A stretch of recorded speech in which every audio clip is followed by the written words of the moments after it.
What's up, people? JN Cast here with the PWF Empire podcast. I think I'm sticking with that. Finally have a name. Finally. You may not be impressed because I know you've been trying to no avail, but we got one now. It's cool. It's nice. It's simple. That I was thinking about that a few weeks ago when people were suggesting all of these names, thinking that this was going to turn into like a thing. And I'm thinking all in my head, like, Lord, why are they getting hyped up over the name of this show? And it's going to end up being something plain as hell. And this is literally like this is it. This is the PWF Empire podcast. That's what it is. Well, honestly, shouldn't it be something as simple as that because we're awesome? Yeah, sometimes it takes a little bit of simplicity. Like There you go. the simplicity is with the title, but you come into the show and listen to us for the excitement. That's where it is. That nice dynamic that goes on there, that yin, that yang, it works well together. I think so. You could say that again. Okay, you know what I am going to say right now? We got a lot of stuff to talk about. A lot of stuff that happened over the last week in wrestling since we have been here. I know on PWF Empire Live, we did the show a few days ago. I don't know what got you all heated, but I know I saw you in the comments like going off. So you're going to get your opportunity to talk about whatever that was tonight on the show. We got a few more things to talk about. NXT, the CWC. Cruiserweight Classic. I don't even know why I'm asking you if you watched it. I should know by now. Yes.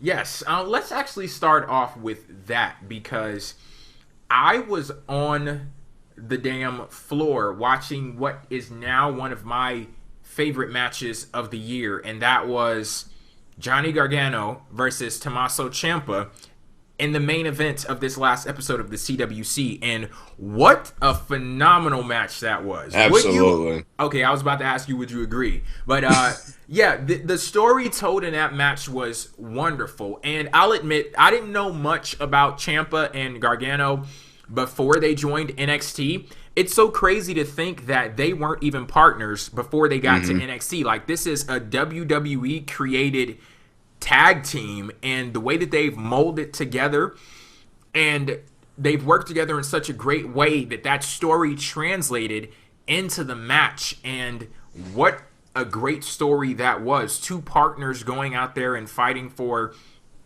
the same thing, but at opposite, in opposite corners. And what a match it was. A great story, great action, great performance by Tommaso and Johnny there. Yeah, really nothing much. There's not much to say from my end. You pretty much just said it all. And what you really don't get in wrestling a lot of days, when it comes to tag teams, it's not only rare that you get those tag team partner versus tag team partner matches, but the thing about it is these days, it's like when it happens, the WWE or wrestling in general doesn't really make a big deal to actually put the emphasis on, wow, these guys were like, just for example, like these guys were former tag team champions if it ever got to that point, and then they decided to face off one-on-one. They don't tell stories like that anymore. Just now, it's just like it's just another one-on-one match, and what Gargano and Ciampa proved that they can, like, they were tag team partners, but it was like they were definitely willing to put everything aside because they knew what was on the line. You really don't get stuff like that, especially when it comes to tag team partners these days. And another match that really impressed me on this show, it was, what was this guy's name? I'm still trying to figure out the rest of these guys from the first round. Okay, it was Jack Gallagher and Fabian Eichner.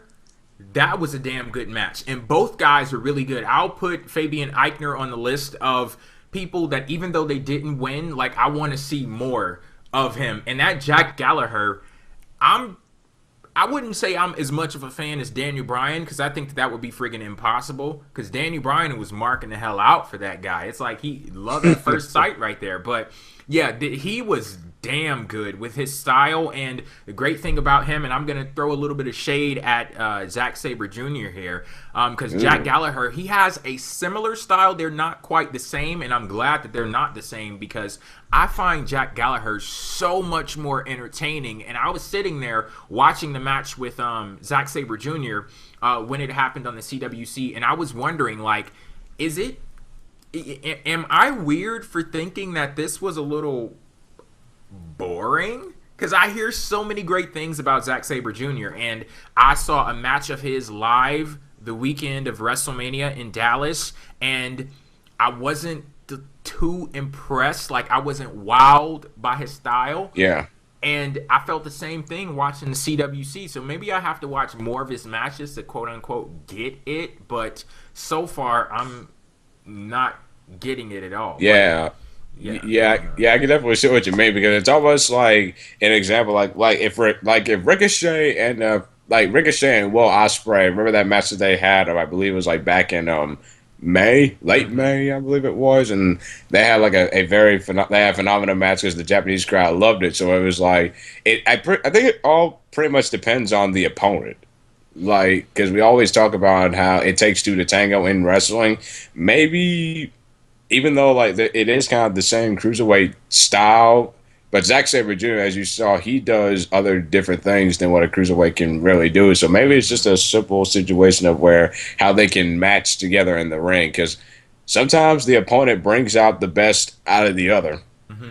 Yeah, well, I guess we'll continue to see when it comes to Zack Sabre Jr. what his other opponents bring out of him if he is to advance past his next round. But he did get the first one out of the way. Well, let me just tell you something. I just cannot wait till we get to next week. The dream match that I've been waiting for weeks. And, is that with Cedric Alexander and Kota Ibushi? Hell yes. That is going to be phenomenal. Yeah, I'm quite sure we're going to get a good match. I'm also quite sure you're not going to get the outcome that you want. But, you know. Here's the thing. All I want is Cedric Alexander to get a contract. Mm-hmm. Like, there's no reason why he should not be signed at all. Like they just really shouldn't be, but that's just my personal preference. But I think this was interesting. I kind of like the way, and this will kind of intertwine with the next topic when we get to NXT. I kind of like the fact and how the commentators brought up the fact that Johnny Gargano and Tommaso Ciampa were going to face off each other in the main event of the Cruiserweight Classic. Mm-hmm. So it's not like a situation, because we know NXT is taped. Like we know it's taped, but at least to know like they're able to like show that example and actually bring that up, that's coming up next, it also keeps the viewership in. And one more quick note about the CWC, that damn Rich Swann, good stuff. Rich Swann, I love that dude. Yeah, he is awesome. Just all of that energy that he brings to the ring, and you know, he's quite athletic, if I must say so myself too. And when I saw that he was 5'6", I was like, okay, hell yeah. Because I'm taller than that, so that kind of makes me feel good. You know what's funny? Like, I don't know if you remember this, Jeff. Remember on an episode of NXT before, I believe it was Dallas or London, that Finn Bálor took on Rich Swann in a match that was like a good 8 minutes. Mm-hmm. Yeah. Imagine if they would have actually gotten some real time. Maybe we'll see a little bit more out of Rich Swann going forward, and I guess we will, because he won his match too. But we're done with the CWC now. Once again, amazing match between Johnny Gargano and Tommaso Ciampa. Now we're gonna move over to NXT. One big thing happened on this show. I don't know, because I know you get really like particular with these NXT topics in the order that we discuss. So, You know what? I'll let you go. What you got? I mean, the big elephant. I'm just gonna address the elephant in the room. Bobby freaking Roode is in NXT. Yes. You want to know what I kind of found interesting? The crowd didn't really react to him. Like, did you kind of notice that? Because it was kind of like they were happy to see Bobby Roode, but they weren't like marking out for when they saw Eric Young. Mm-hmm. And I think part of it was the fact that Bobby Roode just kept teasing so many months. The fact that he finally made his debut, I think that took away from the special. I think Eric Young, that was a complete surprise, right? Yeah, but whereas Bobby Roode, I honestly don't think he should have they should have teased him this long, because once he got the Full Sail, I saw it. I mean, the crowd wasn't really like enamored as much. But however, I will say I'm glad that they have him as a heel, because NXT actually does need more heels than babyface, because they can make him instant babyface instantly, which is what makes NXT so great. And I really like the way on how he turned the crowd. Like, he completely trolled them for a good 8 minutes. Let me go ahead and say this. I like Bobby Roode, and it's going to be wonderful to have him in NXT. But as far as this first promo from him, this introductory promo, I thought that this promo was generic as hell. I was sitting there listening to it like, okay, can we get this thing over with? Like, chop chop. I will say, let's move on. Yeah, I will say it did kind of take him too long to get to the point, but that's what, like, how familiar are you with his work?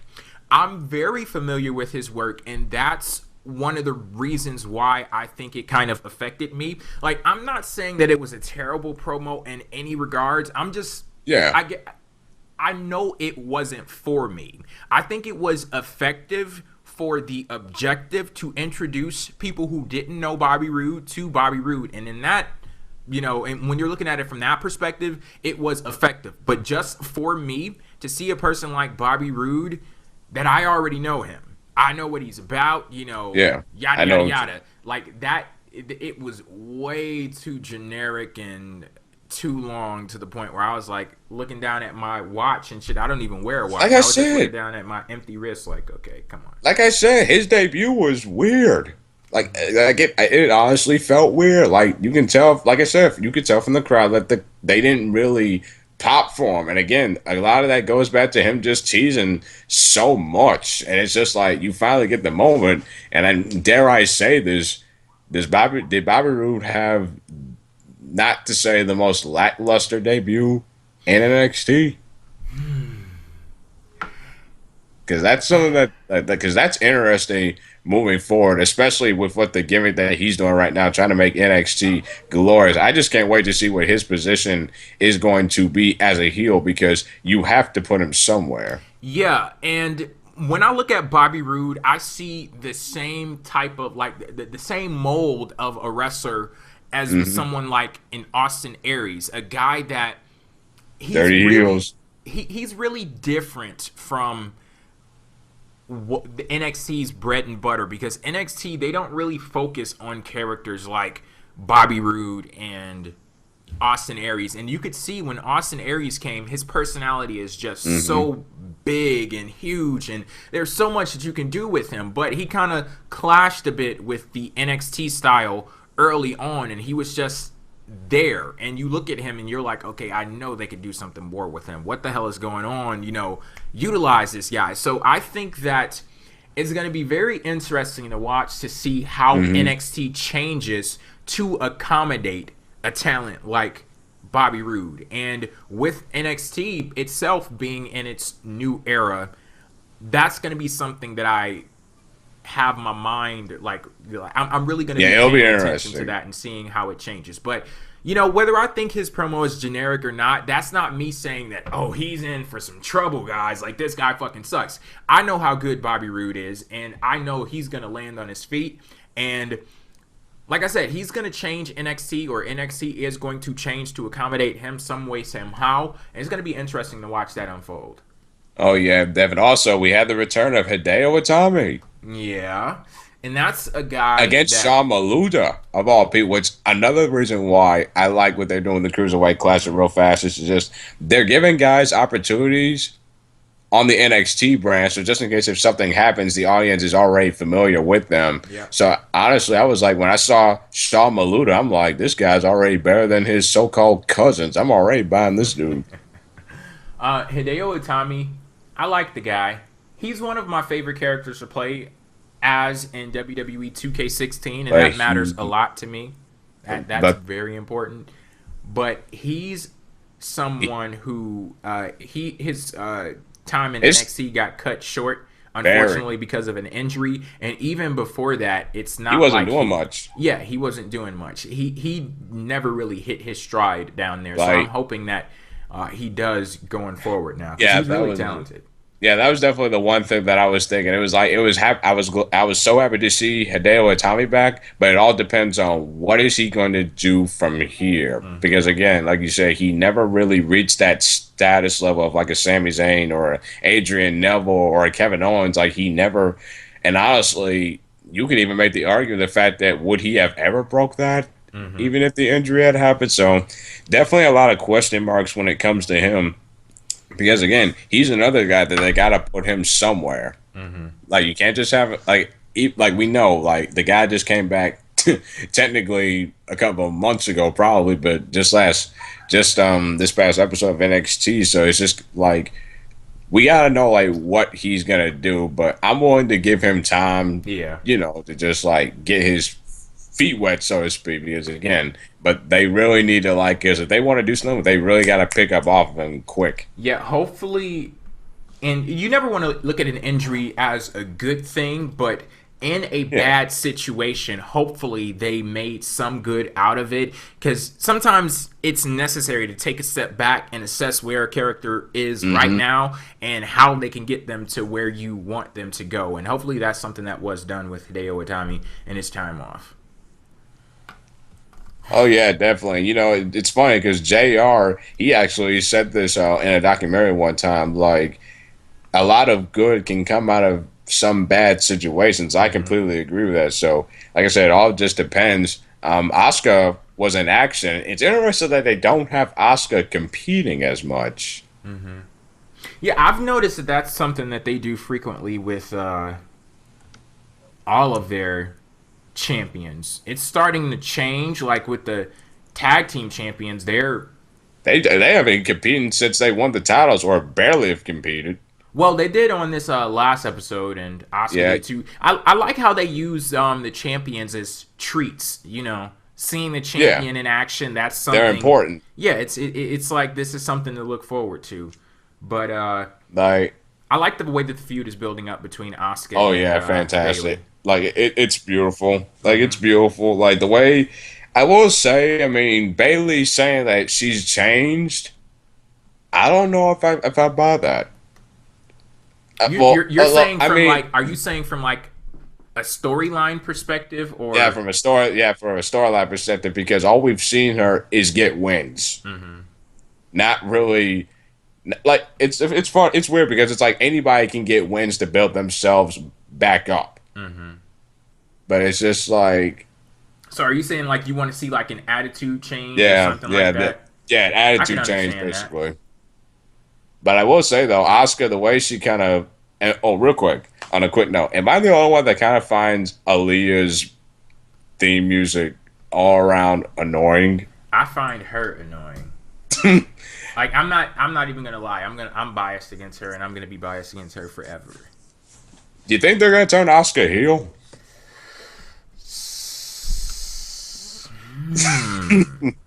I have not considered That's a good question. That's a good, because that was some heel. Actually, I don't even think you could call that heel-like tendencies. Maybe it was just like the face just making a statement because, much like Samoa Joe, she can do it. Yeah.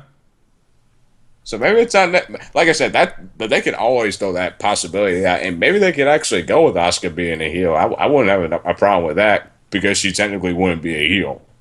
Yeah, she's just the person that, you step into the ring with her, there's a chance that your life will probably be over. Yeah. That works. Exactly. Oh, but yeah, I can't wait for that contract sign next week. That's gonna be good. Yeah. Anything else from NXT you want to discuss?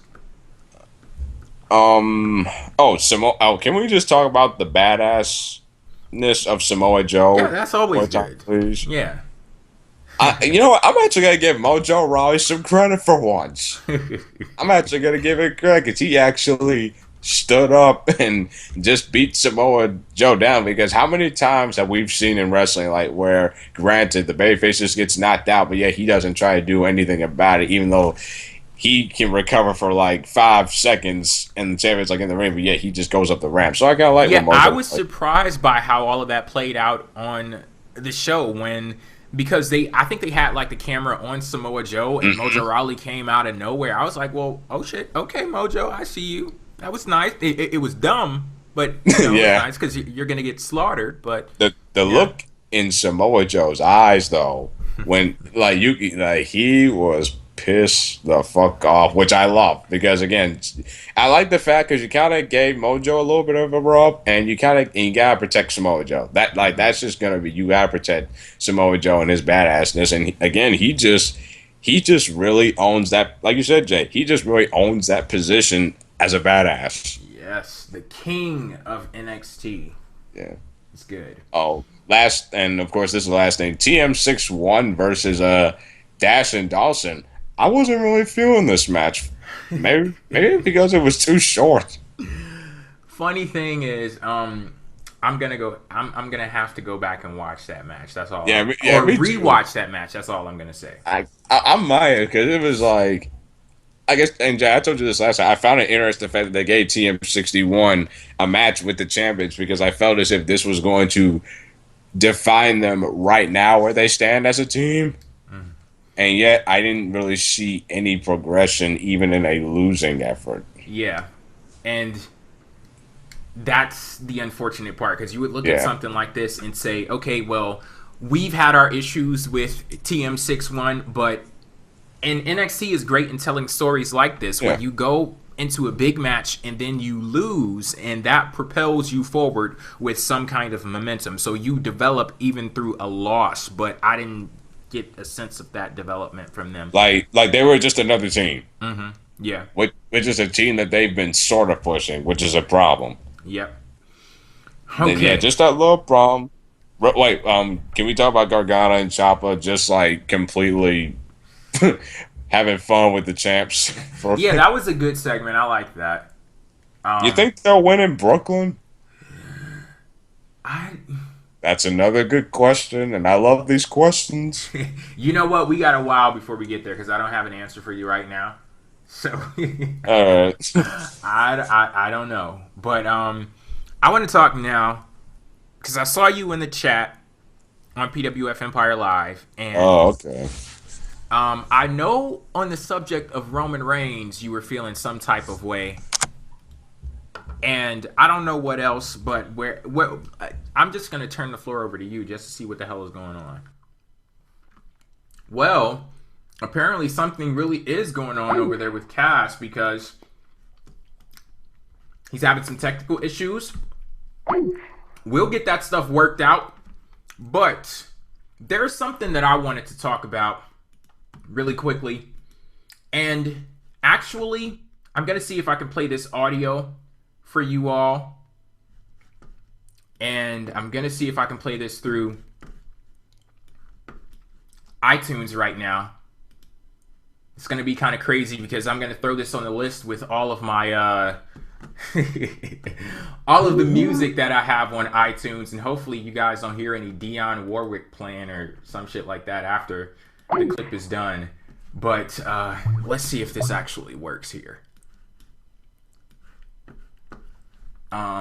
These are comments from Daniel Bryan on Talk Smack. I think that's what the after show for SmackDown is called. That's aired exclusively on the WWE Network. And this is in response to John Cena's promo directed towards AJ Styles on SmackDown. And John Cena, as you know, he was out there and he was talking to AJ, and he was talking about how much passion he had for WWE, how loyal he was to WWE, and if for whatever reason his career in WWE ended, he loved WWE so much that he would never wrestle anywhere else on the planet. And he talked about AJ Styles and talking about how if AJ were to leave WWE, the next night he'll be wrestling somewhere else. So I'm gonna play that clip for you all right now. Take a listen, and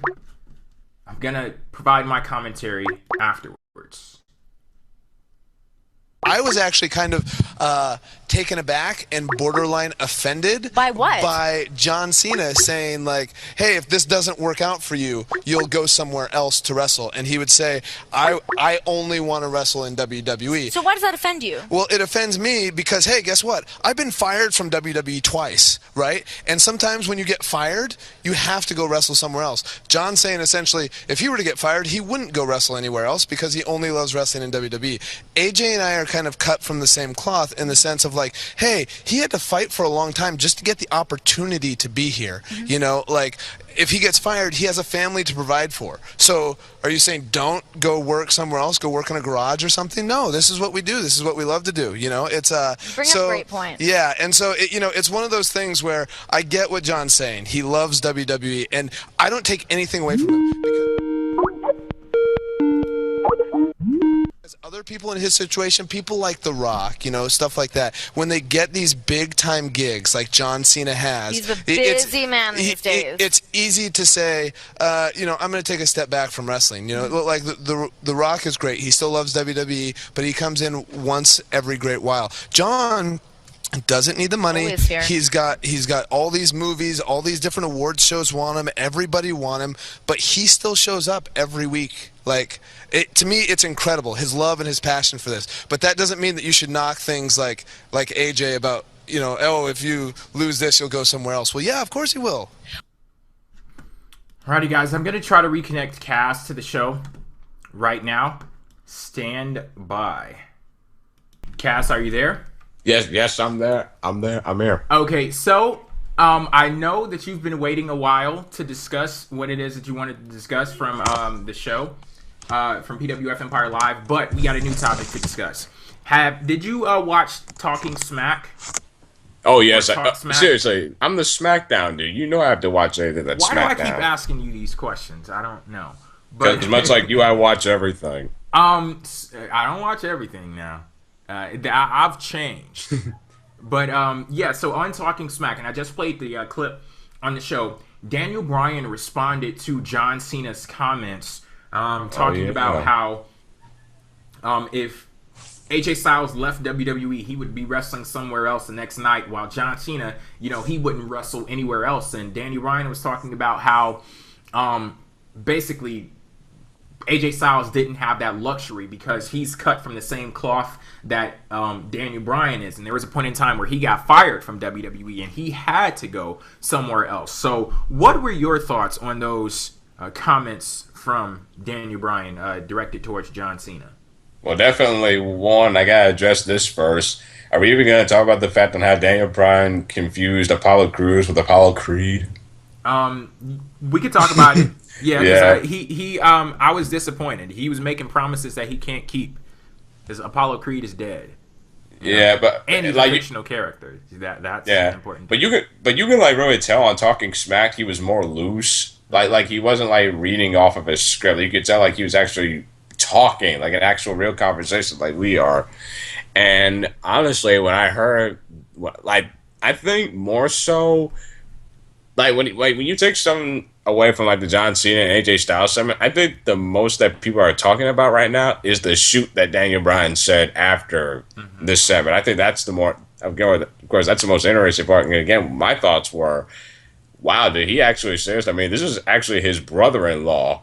Like, but honestly, when Daniel Bryan, I think he knows the fine line between like what to say about John Cena and what not to say. But I think he was genuinely offended because, I mean, we all forget as wrestling fans that wrestling is fun. They love doing it, but at the end of the day, it's a job. It's a job. It's still a business, and they do this to provide for their families and to provide for themselves. So, in a sense, to where as John Cena coming out and saying that, I can stay in the WWE, but yet I'm rich and famous, and I can I don't even need to probably work for the rest of my life. Whereas Daniel Bryan and AJ Styles category, again, these guys came through like independent scene, ROH, like TNA, yes, and they had to go through a process. Whereas John Cena, not to say he's had it easy or anything's been handed to him, he's just been.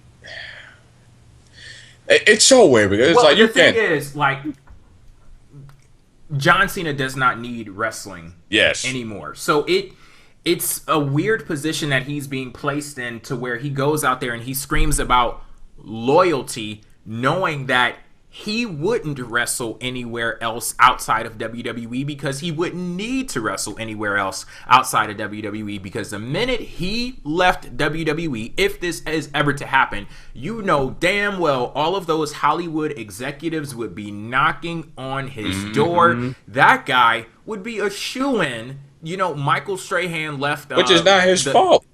It's amazing for him. It's amazing, but it just puts people in different perspectives, and it puts people in different situations. And I so wish that WWE will give AJ Styles an opportunity to go out there and cut a promo based off of what Daniel Bryan talked about, because let's face the facts, AJ Styles got bitched out by John Cena. Oh yeah, he looked like a little SmackDown. bitch. He got bitched out by him because it's very hard to respond to a promo when someone is standing there saying, I have a passion for this business. I love WWE. I love these fans. How could AJ respond to that? The question, you know, before I saw Talking Smack was, I don't know.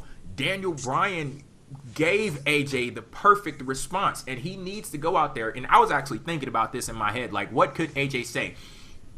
Go out there and talk about how loyalty is not a luxury you can afford. Like, it's cool for John Cena to stand in the ring and talk about loyalty, but that's only half the story. And then tell that story about, you know, you wouldn't wrestle anywhere else because you wouldn't need to wrestle anywhere else. He's a millionaire already. AJ Styles, him wrestling, that's what puts food on his family's table. Then talk about how if I went to the electric company and instead of paying in money, I paid in loyalty, my lights are getting shut off. If I went and I paid my mortgage in loyalty instead of money, my ass will be sitting out on the curb. If I went to the grocery store and I gave the cashier loyalty instead of money, my kids are going to sleep hungry tonight. Go out there and say those things, and then the balance of power shifts in a way to a point where you can actually be equals in this feud, because it was so unfair and so unnecessary, that segment from Raw, because SmackDown, because that segment had absolutely nothing whatsoever to do with the character of AJ Styles. And you want to know what's funny? Before that segment that happened, I actually thought this feud was over. Like I don't know if you got that vibe, but I also thought this feud was over, because this was, I think, another reason why they did was to add a spark to this feud once again, because everybody still had the ridiculousness of that match at Money in the Bank. They tried to erase that out of people's minds. Then they did the 6-man at a Battleground, and then it was like once the brand split happened, it was like they weren't interacting, they weren't even talking about each other. So it was like, I feel as if they set that, and they set that up just to spark something in this feud, and also to have another catalyst for a reason for them to have a match at SummerSlam. Now, my thoughts on the segment overall, which I really wanted to say, is the fact that I honestly didn't think it was that bad of a segment. But here's the thing. AJ Styles in that situation with Cena, nobody is going to be able to stand toe-to-toe with Cena on the microphone unless you are at his level. That's going to be very impossible for him to do. And I actually didn't think AJ Styles did too bad in terms of his delivery for what he said. But I just feel as if people, like Jay, I completely get what you're saying. I just feel as if people were giving Styles crap a bit too much. Just a bit too much, because I actually thought that was one of his best work that he's cut, but it's honestly not saying much. But the problem is the promo was so disjointed, and the perspective of AJ Styles didn't make sense at all. And I think that's what people are really getting at, because it's like, no matter how good you are in your delivery and the execution and the content of what you're actually saying, if your position in this segment does not make sense, it's kind of hard to give you credit for that. And for AJ Styles to stand there and ask John Cena the question, why are you still here, and not propose to do anything about it, then what the fuck are you talking about? Because, what are you talking about? I don't know. So it wasn't bad for AJ. The WWE just put him in a bad position. And I was going back to what I was saying earlier, talking about how that's how we shift the balance of power. In the chat right now, CTL6985 is pretty much saying WWE has no interest in shifting the balance of power because, he says they don't want them to be equal. And that's unfortunate. It really is. Because it makes it a better feud that way. Not even necessarily just, what it does for John Cena's character. Because shit, as far as I'm concerned, it ain't done nothing. As far as I'm concerned, you don't win by throwing all of your eggs in the basket of John Cena and pushing so far in pushing the feud so far in his advantage. That's not a win to me. If I'm in my mind, if I'm a professional wrestler and I'm going out there and I'm performing, I don't want to get a fucking win all the time. Like, I don't want to, after every promo segment, I clearly won. After every match, I'm winner, winner, winner. I want it to be booked in a sense that I'm booked strongly, my opponent is booked strongly as well, because a rising tide lifts all boats. And if you're in a great feud, that matters more to me than me going out there and dominating somebody on the mic. Now, of course, you will have your moments where that happens, but I don't think that on SmackDown, that segment with AJ and John Cena was that moment.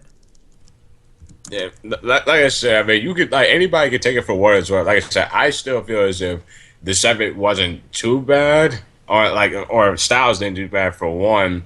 And real quick again on Daniel Bryan, I really don't think that he meant to actually say that he was offended. You can tell that he was offended, but like I said, I think he knows what to say and what not to say, because I know he's got to be careful, because not only is there politicking backstage, but there's also family stuff backstage that he has to deal with. So it's maybe we'll see that on the new show Total Bellas.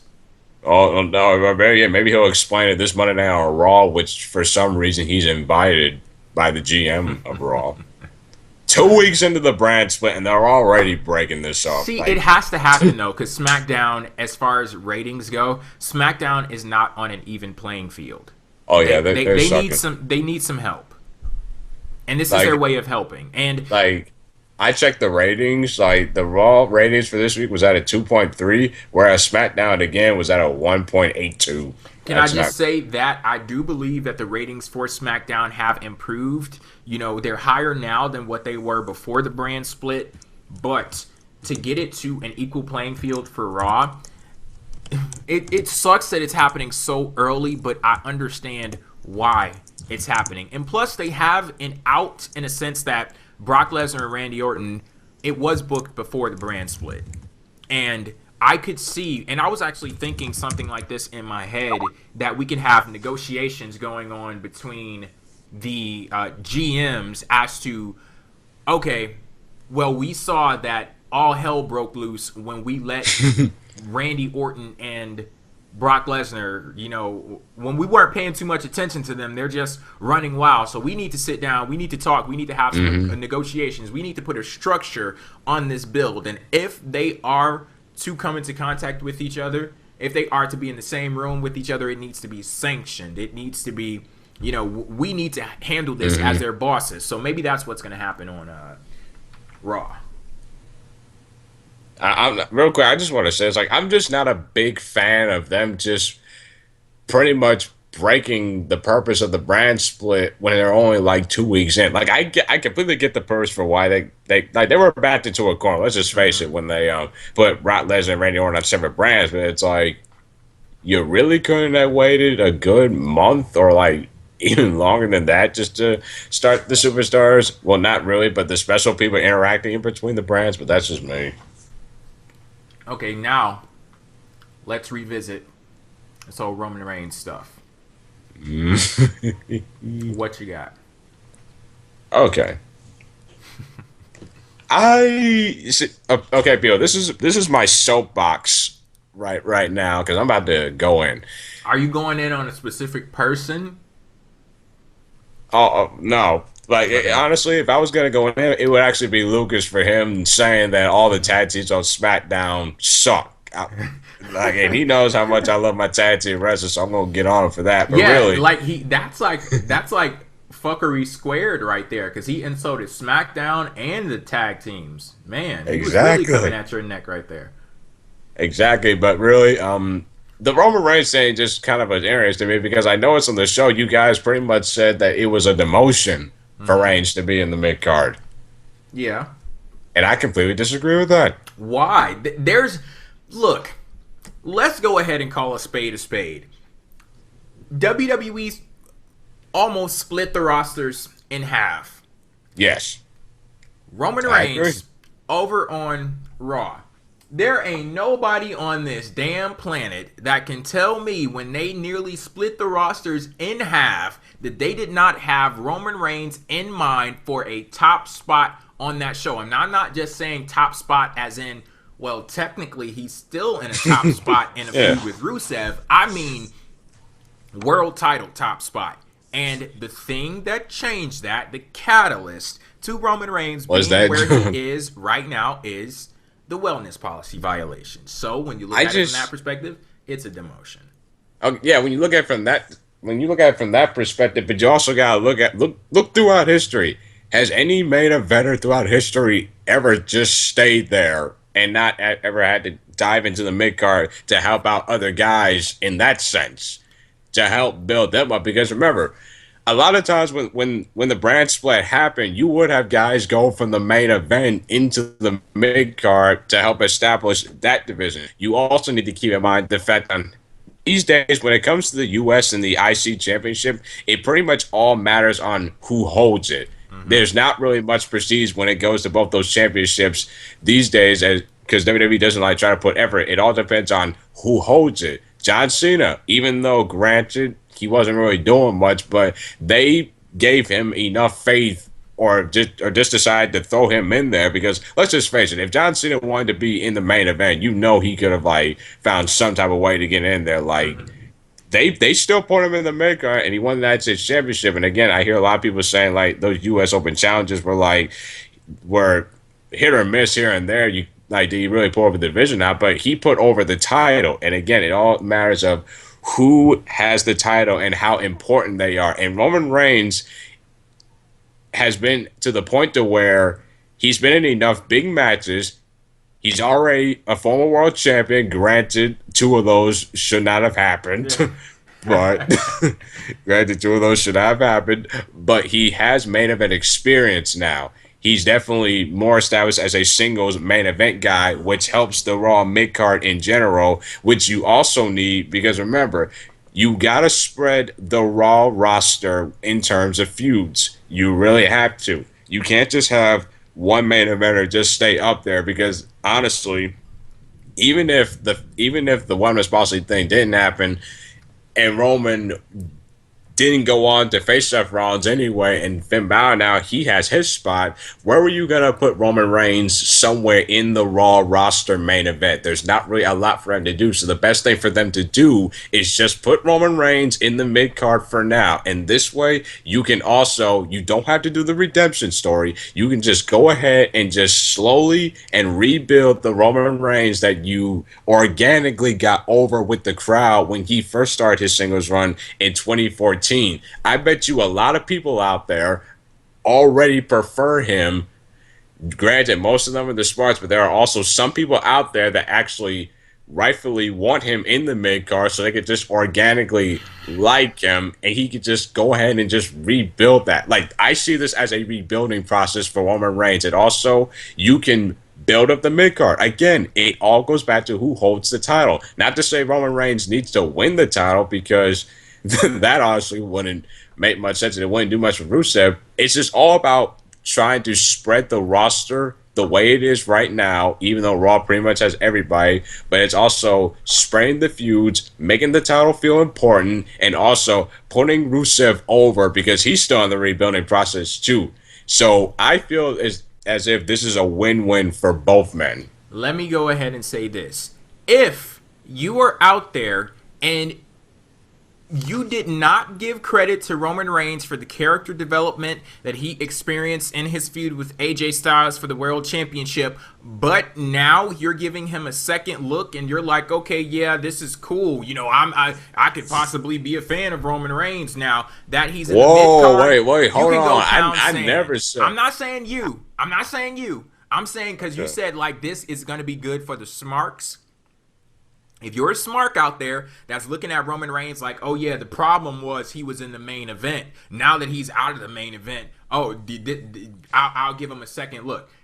Fuck that, because that dude, let me go ahead and say this. Roman Reigns has had the best world championship reign that I've seen in years. That reign that he went on after he won the championship from... Sheamus or Triple H? Triple H. No. The one from Triple H at WrestleMania, that was fucking awesome. Yeah. It really was. And it was so refreshing to see a top guy be a top guy. Like, what? Yeah, you have somebody carrying around a championship that says he's the best and he actually gets in the ring and he wins? What the hell is going on here? But, yeah, like,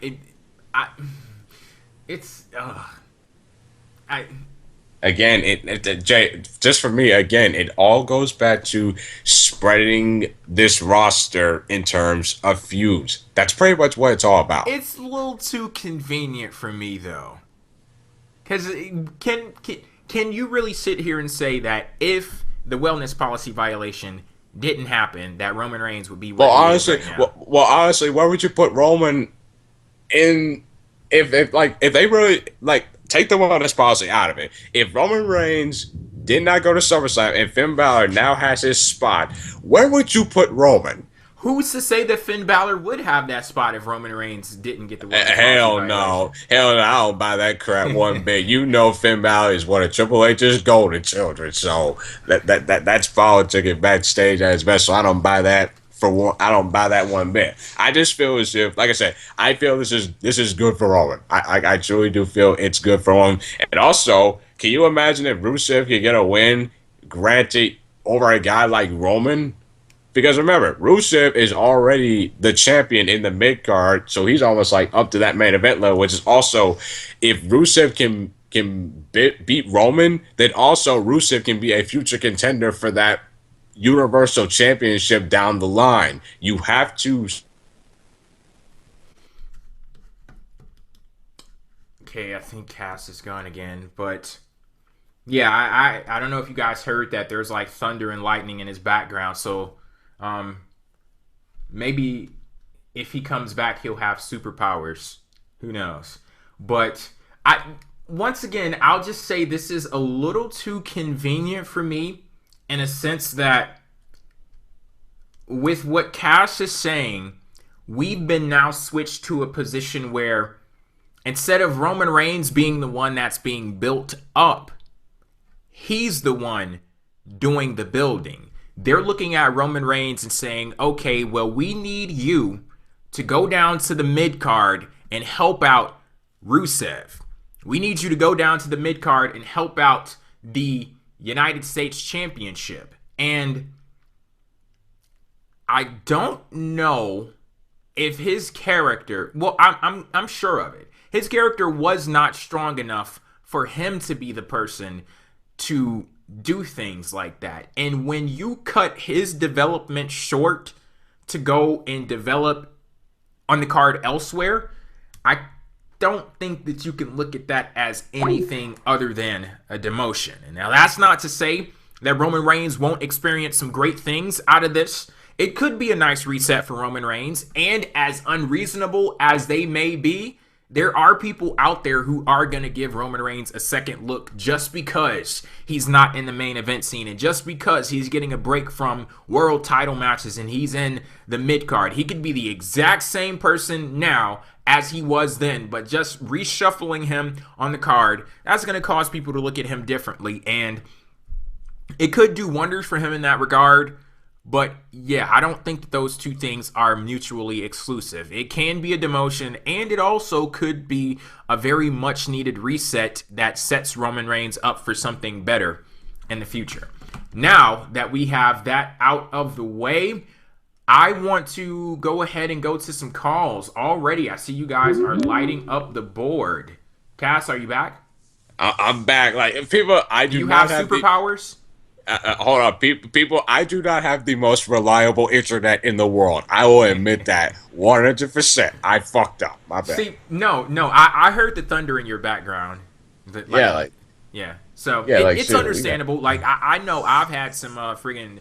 We're in monsoon season in Arizona right now, so I know. 2 years ago, it's kind of funny because I was talking to Charlie, David, and all of those guys, and like I saw lightning out of my window, and I was like, "Whoa!" And I got up to look at the lightning, and because why would you do that? It was fascinating. I'm fascinated by nature, but yeah, the lightning was so big and like easily visible that I knew some big thunder was coming, and this thunder all of a sudden just crashed down, and then I was like, holy shit. And between me saying holy and shit, the call cut off, and like I thought that they all thought I was dead because all they heard was the lightning and just like lightning and thunder, and just the call went out. But yeah, my power went out and stuff, so I basically, long story short, I know all about the weather and stuff like that. But okay, we're gonna go to some calls right now. But real quick, you got my take on the Roman Reigns big card situation, right? I'm tracking.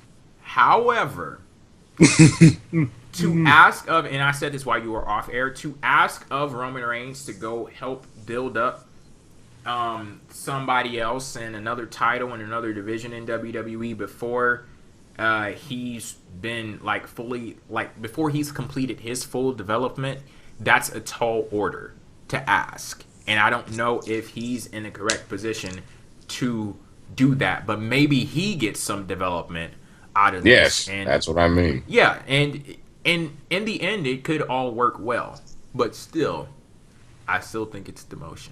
Yeah. Here's the thing, people. Like when I blow up in the chat, whatever they're doing the show, and I say I'm gonna bring fucking logic to this, I deliver. It was nice, I guess. No, seriously, good stuff though. I appreciate your perspective. Okay, we're going to go to our first call on the board right now from 951. What's your name? Where are you calling from?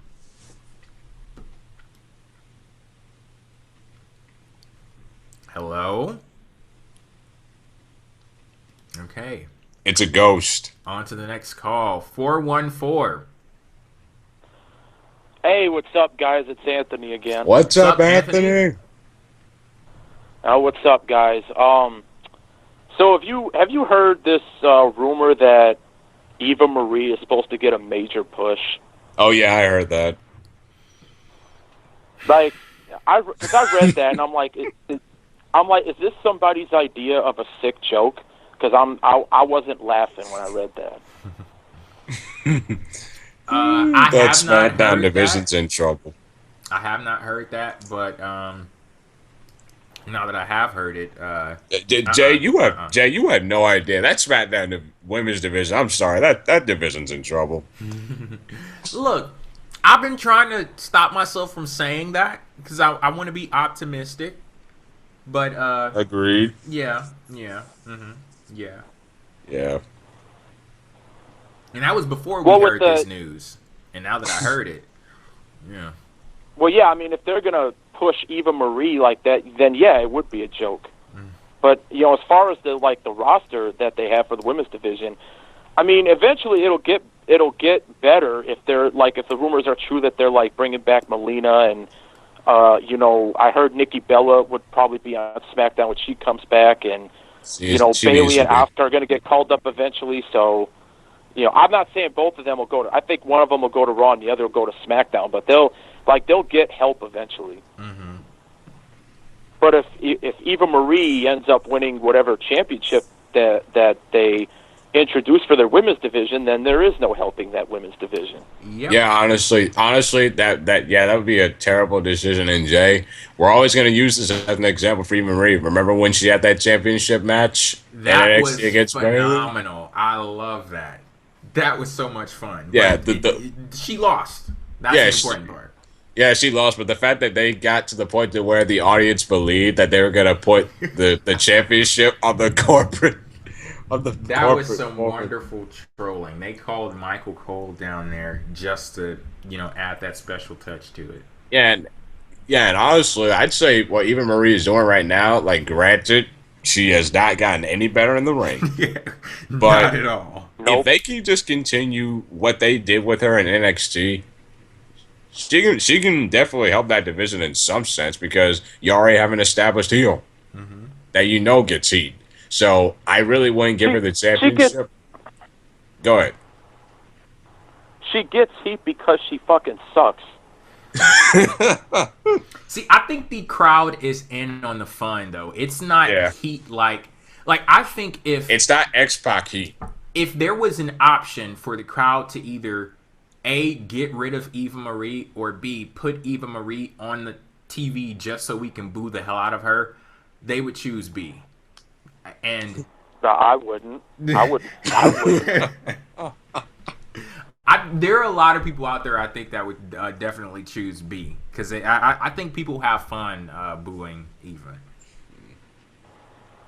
I mean, if she could become even a decent wrestler, she could help, but I don't see that happening. Yeah, it's like what she can do is very limited by her lack of in-ring ability. If that was to, increase, she could be a lot more effective in different ways other than just major, trolling. She needs to be up to Brie Bella in-ring ability. And that's not even a high bar to clear. So, That's So you basically want her to go from terrible to awful. I would say from terrible to decent. Yeah, decent, and that's a bit strong. Okay, how about trying? Yeah, trying. Trying. Yeah. At least try. And have you heard about Lucha Underground coming back September 7th? Yes, I did hear about that. That's a lot shorter of a break than I expected, so I got to catch up. Yeah, I got to catch up. Yeah, you got to catch up quick. And Cass, I'm sorry, but that SmackDown Tag Team division does suck. With the exception of American Alpha and maybe the Usos, that Tag Team division is just it's garbage. You have to develop the tag teams. It's gonna take a while. You know what they should do? Bring up Bobby Roode and Austin Aries as a tag team. Boom, there you go. As the Dirty Heels. The Dirty Heels. It'd be a Dirty Heels reunion all over again. I would enjoy that. That would be a fire tag team right there. Yep. They were a tag team, remember? In that same parking lot in Florida where AJ Styles wrestled. That one, the Dirty Heels, and the former tag team champions. So yeah, I can't crack those jokes anymore. I got it. My bad. oh yeah, it's Orlando. I forgot. No, I'm reformed. That final deletion, it bought TNA a lot of goodwill. Oh yeah, that too. I have to stop throwing shade. No, you don't have to stop throwing shade. Yeah, anything else, Anthony? No, that's all for this week. As always, thanks for calling in. Thanks, bro. Yep, anytime. Alrighty. Why are people hating on my tag team division? Okay, 412. What's your name? Where are you calling from? Hey, it's Marco. I'm calling from Dayton. What's happening? What's up, Marco? What up, Marco? Chilling. Hey, remember the old Undertaker gimmick matches with people like Mankind, and they did the Buried Alive match, and they did the casket match. What if they bring that back now, and what superstars could they use it with? Like, it would not work. Like, you don't think so? You don't think a Bray Wyatt Buried Alive match? Oh, I don't want to see that at all. With Dean Ambrose, or a Boiler Room Brawl with Dean Ambrose. My friend, did you see the Wyatt family compound? Yeah. That should tell you what I think. Okay. Yeah, it was all right. And I think also, that is anyone familiar with? Just to like jump onto these like specialty matches, if the characters were stronger, it would be cool to do stuff like that. But I think that, well, I wouldn't even necessarily say the characters, just the creative direction of the company. And because I don't think that they WWE doesn't do well with those gimmick matches these days. And this is because of something that I talked about not too long ago in one of the solo videos that I uploaded to YouTube, where WWE, they like to corporatize violence in a sense that you can't even call it violence. When they use weapons, they call them toys, and they talk about how fun people inflicting violence on each other is, to take away from the sacrifice that takes place in those matches. And you could just see with the match like the Ambrose Asylum, what they did with that. That was a specialty match for Dean Ambrose, and that was it was some bullshit too. Yeah, I'll never forget that. You have a friggin' 2x4 wrapped in barbed wire, and these motherfuckers are arguing over a mop. Yeah, I guess you're right. And also, do you guys kind of notice Sasha Banks? I mean, she's doing pretty good. You think she's maybe a little nervous now that she's on live? I think so. I bet all that pretty much is experience, or just inexperience, pretty much. Because again, this is Sasha Banks' first women's championship. Like Jay, as much as we kind of say it, it's not like the NXT Women's Championship at all. Mm-hmm. Like it's not like those were two different. Because Sasha Banks, you could tell she was more comfortable being the NXT Women's division because that was a different division, and also that was a developmental system. Whereas the championship that she has right now is the main roster championship, and now she's viewed in a different light to the main roster. Yeah, and it's literally and figuratively a bigger stage, brighter lights. Yeah. So the pressure is a little higher, but I don't think that there's anything that has jumped out at me to say that, anything that she's doing is a problem. I think except the fact that she lost. I don't think so either, but I noticed her being very nervous on Monday Night Raw. It looked like she was uncomfortable, even though it looked like she really was putting weird things out there. Like, I just wasn't. She just looked very nervous, and all that comes Enzo just. Yeah, I think. Well, I appreciate you guys answering. Yeah, maybe it's a situation where, like I said, the pressure, it'll take a while to get used to it, because opening up a show, that's really important, and that's like a big stage right there. And to be a new talent that has been tasked with doing that, and also a woman, it's pretty big. Yeah, not that D word, woman. Alrighty, thank you for calling in. Thank you very much. I've been a big fan, J-Dub, since 2010. Have a good night. Yeah, I could tell because you use a dub, and nobody uses a dub anymore. So, yeah, you've been around for a while. Wow. All right, thanks for calling. Thanks, man. All right, be safe, guys. All right, you too. Peace. Yeah, especially you, Cass. Be safe with all that thunder and lightning. I told the people, I was like, maybe you'll get struck by lightning and then come back with superpowers or something like that. Okay, we got a call from 206. What's your name? Where are you calling from? Hey, guys. What's up? Yeah, so I was just wondering, what did you guys think about Raw and SmackDown this week in comparison to, the first week? SmackDown was better. This week, you think? Yeah, SmackDown, I feel as it was better in terms of like what kept me interested. Because I don't know if you guys saw, Raw had a little bit more filler than it did last week. And granted, again, I even said this. You can't expect Raw to give that kind of good quality television every single week. Hell, you can't even expect SmackDown to do what they did this week. And also, I feel as if it all depended on who was competing on the show and who wasn't. Because did you notice how Roman competed last week? Seth didn't compete last week, but yet Seth competed this week, and Roman just came out. It's all just on how different the show was. Like, I didn't get a chance to say this. I really like the SmackDown bios that they show in the nameplates. Really nice. And also those like backstage things that they do with Renee Young. Yeah, that was good too. So like I said, I just felt SmackDown this week was good overall because I wasn't bored throughout the show. Even though the Styles Cena thing was kind of like hit or miss, I enjoyed that too because I was intrigued. And also, it kept me guessing when we got to the main event.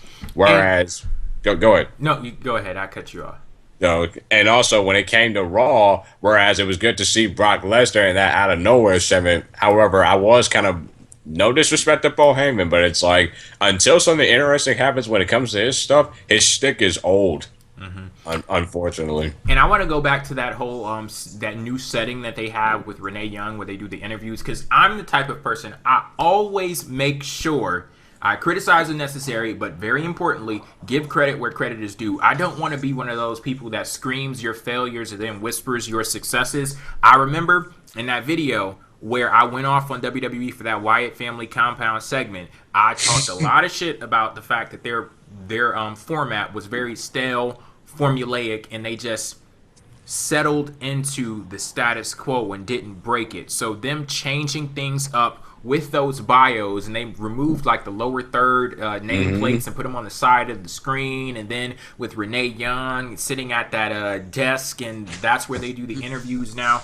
I thought that was all wonderful stuff, and I think that the quality of SmackDown, it was definitely better than what it was last week. And I am going to go as far as to say this. I know some people are going to think I'm crazy, but I kind of agree with Lucas. So on the show this week, PWF Empire Live, he was talking about how he was more excited for Dean Ambrose and Dolph Ziggler than he was for Finn Balor and Seth Rollins. And on PWF Empire Live, I was listening and I'm like, what? Are you friggin' serious? But then I thought about it a little bit, and it's no denying that there is a whole hell of a lot more character development going on over on the SmackDown World Title feud than there is on the Raw feud. And both feuds needed desperately. I think the character that's solidified the most in this is Seth Rollins, but you have a noob in Finn Balor, and we all know who Finn Balor is, but you still need to plant those roots on the main roster, and I don't think that they're even showing an interest in doing that, now. And even though I did have a big problem with Dolph Ziggler being named as the number one contender last week, I can't sit here and lie and say they didn't start to, plant some seeds on this last episode of SmackDown. So maybe would I give SmackDown a win? See, it's tough. Come on, no, come on, Jay. You're not gonna pressure me into making a decision I don't want to make. No means no. But I don't think we got your name, caller. What's your name? My name's Amon. I'm actually Jay Kyleton on Twitter. I sent you a few messages before. Oh, cool. Yeah, I know you.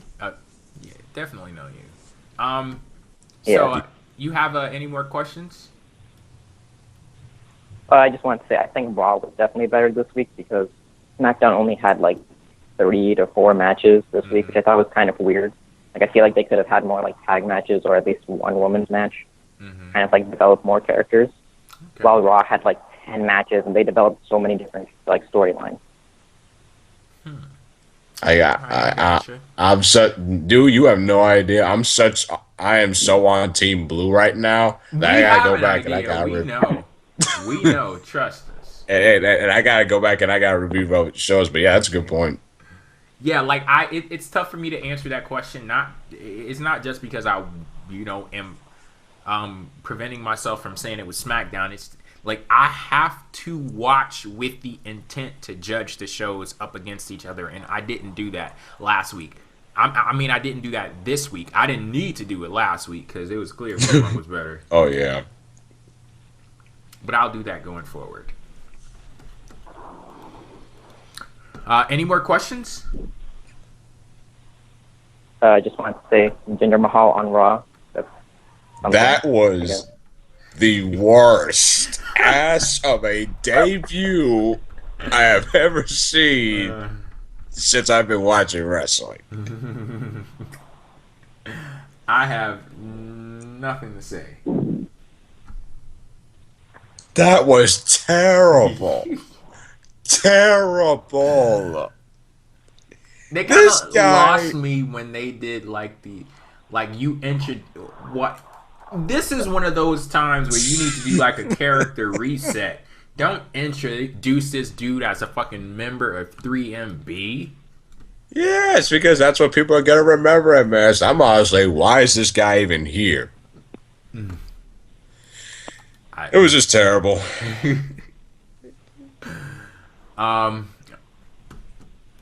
Any more questions for you? That's pretty much it. All right. Well, thanks, man. Thank you for calling in. We greatly appreciate your call and your support. Okay. Thanks, guys. All right. Peace. Later days. What do we have next? 216. What's your name? Where are you calling from? Hey, guys. This is Jay from Talking WWE with Jay. Oh, what's up? Yeah, I've seen you tweet on Twitter a few times. What's up? Yeah. I usually disagree with you, Jay. I don't know why. I just have to. I won't bring up any of that because then I'll go on for too long. But I guess you don't want to get question. smashed on air. So I understand. I'm just kidding. Not okay. Really, but... No harm feelings. I want to ask you guys first 2 questions and I'm out of here. One being, do you guys think in the future possibly SmackDown Live will go 3 hours instead of 2? Oh, my stomach just dropped and I got really scared right there. I hope not. I seriously hope not. Their roster is way too thin. Like, it's way too thin. And they proved that the first episode of the brand split for SmackDown. Like, that roster is just way too thin. And plus, it just really wouldn't make no sense. And plus, that's way too much wrestling. Yeah. Oh, I agree. And then, of course, last question being, Daniel Bryan kind of talked about on Talking Smack. I don't think you guys talked about it, but it was about bringing back the another women's title for the SmackDown brand, and also a tag team title for the SmackDown brand as well. Was this one of the things? Yeah, this was another one of the things we talked about on PWF Empire Live that I think got you all riled up. Again, Lucas said that my tag team division sucked. That's one. But number 2, I absolutely hate the fact that we might get a women's title and a tag team set of titles on the SmackDown brand. I so hate that. Why? Because it doesn't make the championships or the champions that matter feel important anymore. It just doesn't. Like now that remember when they unified the WWE and the World Championships. Mm-hmm. Yeah, even though that championship only lasted a good 2.5 years, but at least when it was just one champion, you had just one specific world champion for your wrestling company, and you had one set of tag team set for your company. You had one title for your women's for your company. Whereas when you now have the brand split, and granted, I completely get the reason why. Much like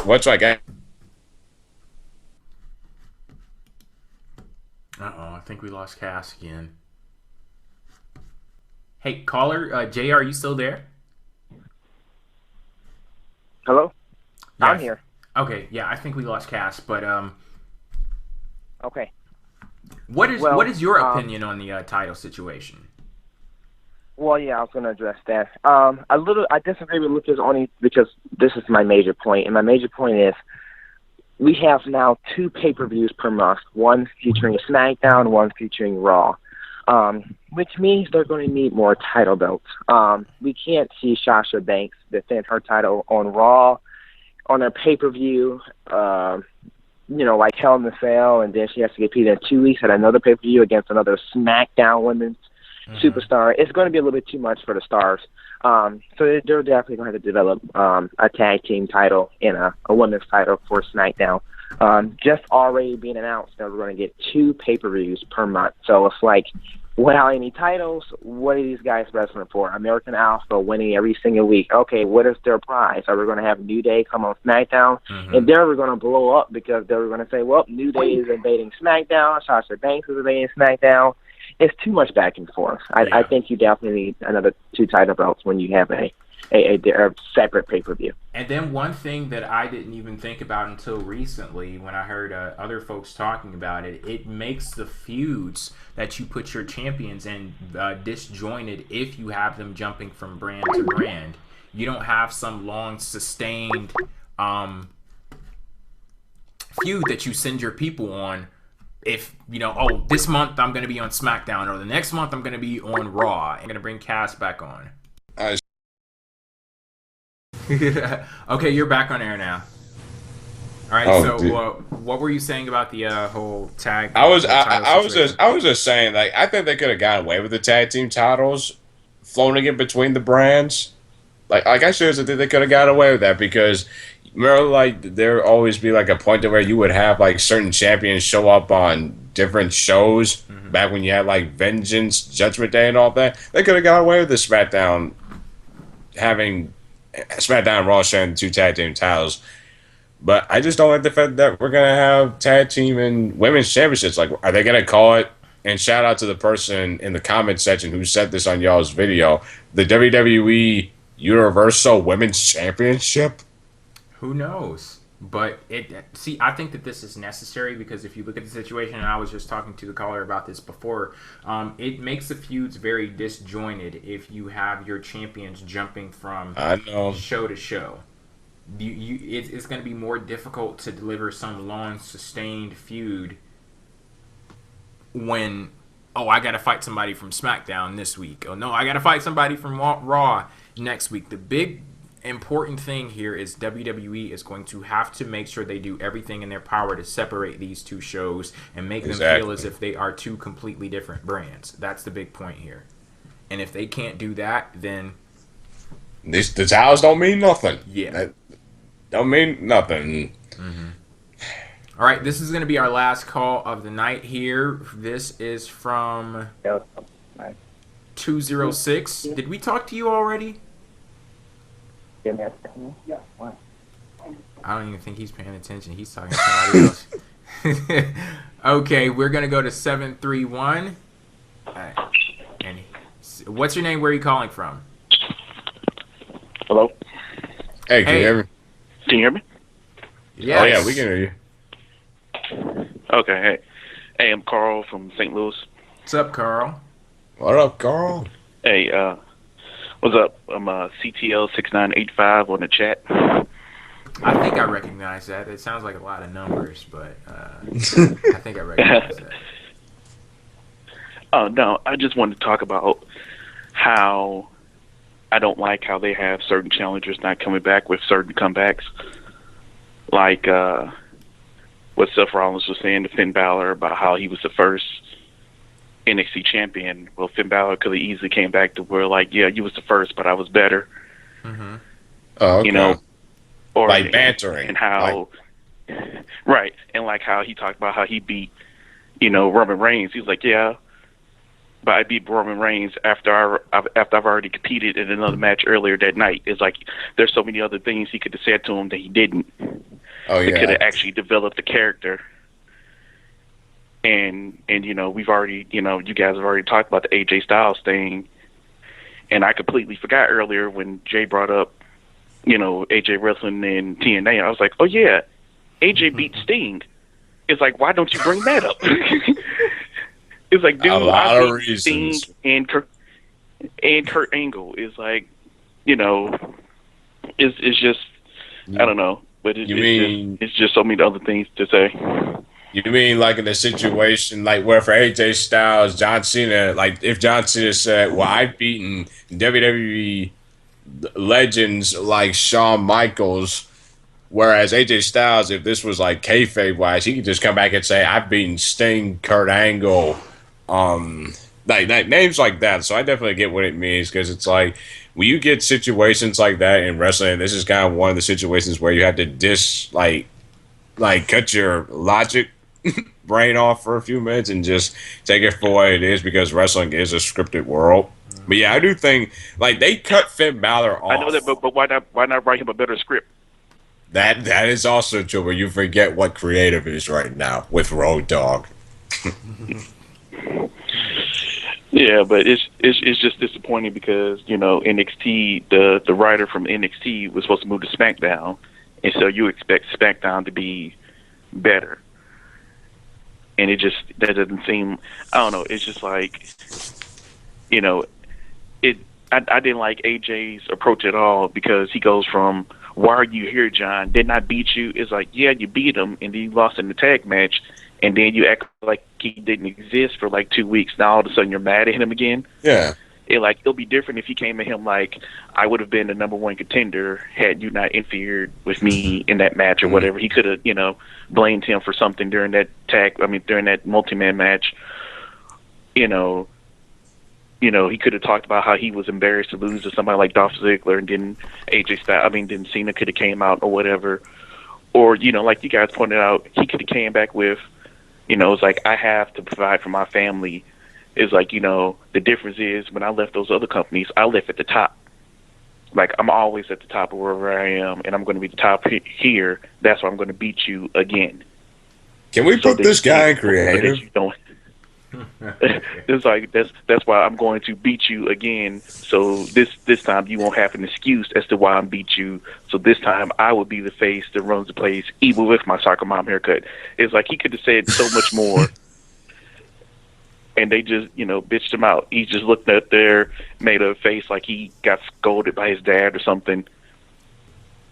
And then they supposed to give AJ and like Jay, you said before, is like, he was different in New Japan. Like, even though he was a heel, he still had the confidence. He still spoke with confidence. He still, carried himself a different way. He's like, yeah, I'm a heel, but I'm going to go in here. I'm going to get this done because I'm the best. That's how you carry himself. And that's how, if they would let him speak the way he carries himself in the ring, like, because in that first match, he wrestled circles around Cena. Yes. It's like, why don't they let him speak with that type of attitude? To where it's like, he could use the fact that Cena has been top in WWE as a crutch. He's like, well, you've only been playing with certain people who were allowed to make it in the WWE. I've fought people from around the world who are hungry, who are at the top of their game, that you wouldn't stand a chance at. And it's like, yeah, and it's like, since when did wanting to be a good wrestler a bad thing? It's like, yes, I want to be a good wrestler. It's like, unlike you, like, I want to be a good wrestler instead of a walking billboard. All you care about here is have these people come out here and they're talking about your theme song and what shirt you're selling. I'm coming out here every day. Unlike Dolph Ziggler, when I show off with a purpose. This guy is fantastic. I'm doing the praise dance right now. You can't see me, but yes. Dude, you need to be creative. Hallelujah. You are basically saying everything that I want wrestling to be, and that's just established good continuity. Like, pretty much just logic. So, yeah, everything that you pretty much just said, I just don't know. I don't know why they don't do that. I think that's pretty much just the little things that they just gloss them over. And plus, part of it is WWE thinks we have short-term memories. Because some people do. I mean, because it's like... Oh, sorry. Go ahead, Jay. No, go ahead. No, I was going to say, like I said before, they don't want them to be equal. It could be easy to have AJ come back with something, just like when Cena and The Rock had a feud. The Rock had Cena maybe 1 week, or it looked like he had him, then Cena would come back. They had a back and forth. But they don't want you know, AJ, because if you look at AJ, everybody's so happy that AJ Styles is finally WWE, but what has he done? No, he hasn't really accomplished anything. And just like with the thing with The Rock, my thinking was, I wish somebody would have came at The Rock like, you know what, you're great, you're the great one, no one can hold a candle to you. Yes, this is the house that The Rock built. The thing is, you moved out that house. And when you moved out that house, I came over, I took it in, I added a swing set to the backyard, I added a playground, I added another wing to it. So I did all this to this house while you were gone. Therefore, you cannot come back to this house and act like you own it, because now I own this house, and you have to have my permission to be here. It's like, I wish people would come at people like that. And, you know, for him just to come at Cena, just like, you know what, it's like, yeah, unlike Punk, who got mad and just left, when I say I'm the best in the world, I have the credentials to prove it, because I've been around the world. And, yeah, I had the club help me, but I don't need them. As you see, the club came to me. I did not go to the club. They surrounded themselves around me. Logic. It's just logic. It's like, there's just... We're hitting our like, either that on the show. Oh, sorry. It's like either that or just turn a back face.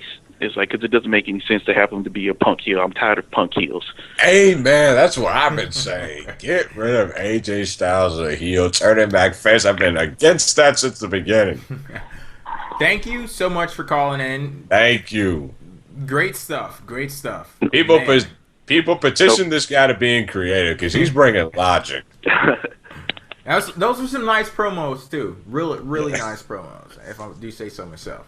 Thank you. I do that a lot when I play my friend. When I used to play him wrestling, and we cut promos against each other. But yeah, I've been a fan of yours ever since you had, you know, hair was a little bit nappy. You wore that cap, and you were in front of the window making videos.